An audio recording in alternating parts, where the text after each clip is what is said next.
कक्षा 10वीं संस्कृत के छात्रों पेपर शुरू करते हैं। पहला ही प्रश्न दिया हुआ है, रमेशा इत्यस्मिन् पदे संधि अस्ति। तो मैंने पहले ही बताया था, एक ही मात्रा हो तो कौन सी संधि होती है? गुण संधि। जब बड़ी ई, बड़ा आ और बड़ी ऊ की मात्रा हो तो दीर्घ होती है। तो यहाँ एक ही मात्रा है इसलिए गुण संधि। वृद्धि संधि में ऐ की मात्रा होती है और ऋण संधि में या के पहले या वा के पहले आधा अक्षर होता है, कोई भी आधा अक्षर होता है। यहाँ वैसी कोई कंडीशन नहीं, यहाँ रमाधन ईसा ऐसा है। विद्यालय में कौन सी संधि होगी? तो दो शब्द हैं, विद्या और आलय, तो विद्याधन आलय ये हो जाएगी और ये कोई नहीं है, दीर्घ संधि है। जगदीश में कौन सी संधि है? तो यहाँ दी व्यंजन संधि है, क्योंकि जगत धन ईस शब्द है तो जगत में ता हलंत है और ईसा। यहाँ जब भी पहले शब्द के अंत में कोई व्यंजन दिखे जगत आदि जैसे, तो आप समझ लीजिएगा कि ऐसे कंडीशन में व्यंजन संधि होती है ना। आपको लग रहा है कि बड़ी की मात्रा है इसलिए यहाँ पर दीर्घ संधि भी हो सकती है। जब भी आप कोई शब्द तोड़ें तो वो दोनों शब्द टूटने के बाद सार्थक होने चाहिए, उन शब्दों का कोई मतलब होना चाहिए। तो यहाँ पर जगदीश को तोड़े तो कोई मतलब नहीं होगा। विसर्ग संधि का उदाहरण क्या है? तो यहाँ पर विसर्ग संधि का उदाहरण है सुपधन अंतः नहीं योगेश, तो व्यंजन गुण संधि का है। पुराधन हेता, ये विसर्ग संधि का उदाहरण है। पुराधन हेता पुरोहिता बन जाएगा, ठीक है। ततधन शिवा, ये व्यंजन संधि का उदाहरण। सदाचार ये परमो धर्मा, यहाँ पर अव्यय है तो यहाँ पर अव्यय है एव अव्यय है, ठीक है। अगला प्रश्न देखते हैं क्या है भाई। पंचवटी इत्यस्मिन् पदे समास अस्ति। तो पंचवटी में कौन सा समास है? पंचानाम बटानाम समाहाराति, पंचवटी बनता है। संख्या आगे आ रही हो, जिस समास में संख्या पहले हो वो द्विगु समास होता है। ईश्वर भक्ता, इसमें कौन सा समास है? तो ईश्वर का भक्त, ये का बीच में आ रहा है जो लोप हो जाता है। तो जब बीच में कोई विभक्ति आदि आए और वो नष्ट हो जाए तो वो तत्पुरुष समास कहलाता है। अव्ययी भाव समास में पहला शब्द अव्यय होता है। द्वंद्व समास में दोनों बराबर के समास, जैसे रामा लक्ष्मणा, सीता गीता, दिन रात, ऐसे जो बराबरी वाले शब्द रहे वो द्वंद्व समास में होते हैं, जिसमें अव्यय पहला पद वो अव्ययी भाव समास। और कर्मधारय समास में विशेषण विशेष होता है।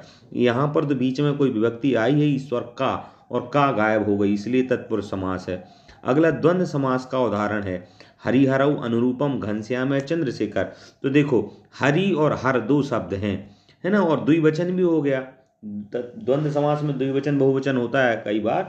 तो हरिहरऊ, यहाँ पर हरि और हर दो शब्द हैं इसलिए द्वंद्व समास इसी में है। बाकी सर घनश्याम में क्यों नहीं है? घन इव श्यामः, यहाँ पर श्याम है, घन एव श्यामः इसकी बात है इसलिए कर्मधारा है। अनुरूपम में अनु एक अव्यय है, अनु किसी का नाम।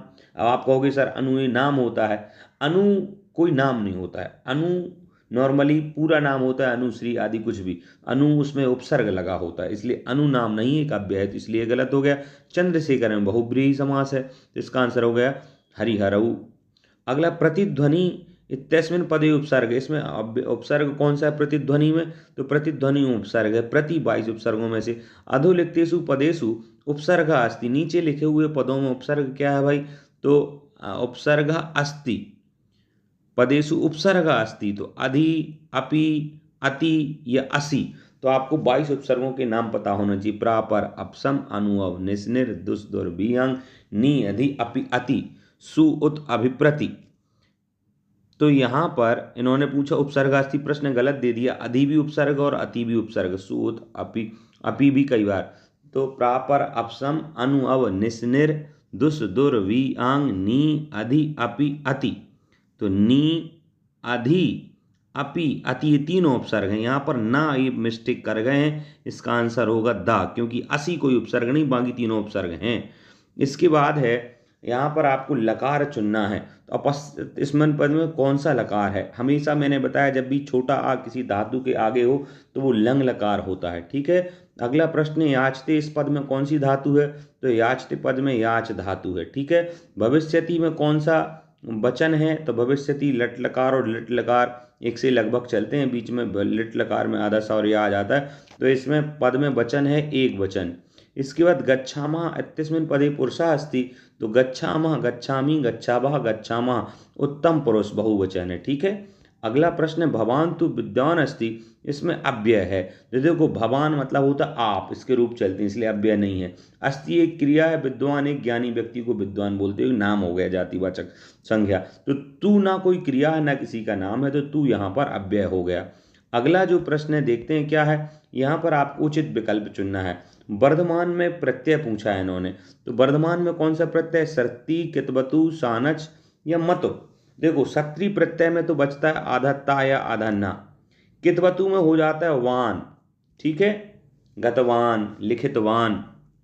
और मतु प्रत्यय और बचा, तो मतु प्रत्यय है तद्धित प्रत्यय, जैसे शक्ति मान, धन मान, धनवान, ऐसा।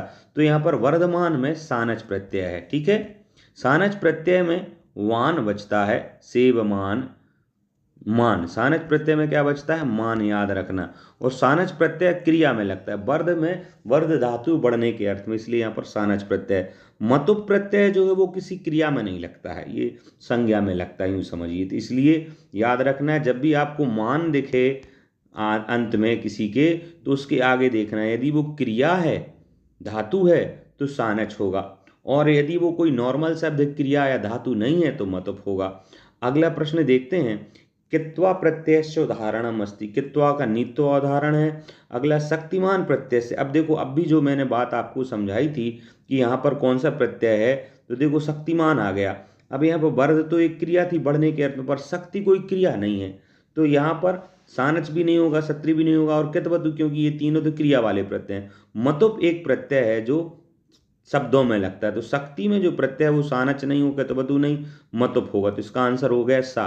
कुमारी तस्मिन् पदे प्रत्यय अस्ति, तो कुमारी में हो गया गी प्रत्यय। अब आपको अशुद्धि संशोधन करना है, तो श्री कृष्णम नमः, यहाँ नमः शब्द है, तो नमः के योग में चतुर्थी विभक्ति होती है, तो श्री कृष्णाय हो जाएगा, ये हो जाएगा श्री कृष्णाय। अगला है सर्वे बालका धावती, धावती लिखा है। अब देखो बालक एक नहीं बहुत सारे हैं, और क्रिया एक वचन में लिखी, इसलिए क्या हो जाएगा, धावंती हो जाएगा। अब अगला देखते हैं, माता बालकम दुग्धम ददाती। यहाँ पर जिसके लिए दिया जाता है उसमें चतुर्थी विभक्ति होती, तो बालकम की जगह हो जाएगा बालकाय, बालकाय ददाती। तो माता बालकाय, जिसके लिए दिया जाता है उसमें चतुर्थी होती है। अगला भवान कुत्र पश्यसि लिखा है। अब देखो भवान के साथ प्रथमा विभक्ति का क्रिया जो होगी प्रथम पुरुष की आएगी, तो भवान कुत्र पश्यति आ जाएगा, सी की जगह ती। इसके बाद देखते हैं दौ दौ चत्वारो भवन्ति, ये नपुंसक लिंग में जाएगा, द्वे द्वे चत्वारे भवन, चत्वारा चत्वारी भवन्ति, ठीक है। वैसे ये इसमें कोई झमेला भी नहीं, द्वे द्वे चत्वारः भवन्ति ऐसा भी लिख सकते हैं। पिता पुत्र से सह आगता, ही सह शब्द के योग में हमेशा तृतीया विभक्ति आती है, तो पिता पुत्रेण सह आगता। अगला कृष्णम नवनीतम रोचते, रुच धातु के साथ चतुर्थी आती है जिसके लिए रुचता है, तो कृष्णम की जगह हो जाएगा कृष्णाय नवनीतम रोचते, ये हो